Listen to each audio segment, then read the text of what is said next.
More support is arriving in Ukraine from the U.S. Anti-personnel landmines to stop the Russian advance. It's just days after Kyiv received permission from the U.S. to start firing the American-made ATACMS missiles deep into Russia. As for the landmines, the U.S. says the Russians have been failing at their tactic of trying to lead with mechanized forces and are now leading with troops on the ground instead. So that's what the Ukrainians are seeing right now.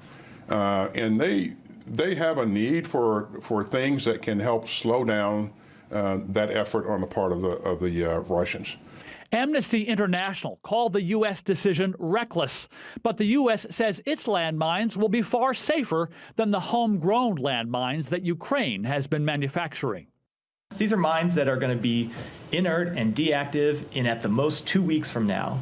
So these don't pose a threat to civilian communities. Landmines that the Russians have deployed in Ukraine, and there are somewhere around 2 million landmines that the Russians have deployed, will remain a threat for decades.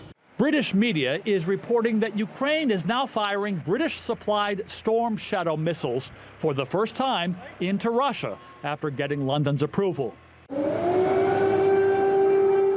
Meantime, as air raid sirens once again blared in the capital, Kyiv, the U.S. joined several other NATO members in temporarily shutting their offices to the public and sheltering in place on the fears of more incoming Russian missiles. But Ukrainian officials criticized those moves, saying they were based on the Russians using social media to spread fake warnings. The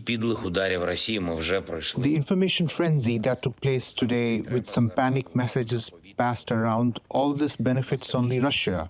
Please take care of yourselves, support our army, and be especially careful that no one manipulates your emotions for their own advantage. Reuters news agency is reporting that Russian President Vladimir Putin is open to discussing a Ukraine ceasefire proposal with incoming U.S. President Donald Trump, but that he's ruling out any major territorial concessions. Ukrainian President Zelensky will certainly want a say in that. Thank you so much. Andy Roesgen, TRT World. Thank you so much.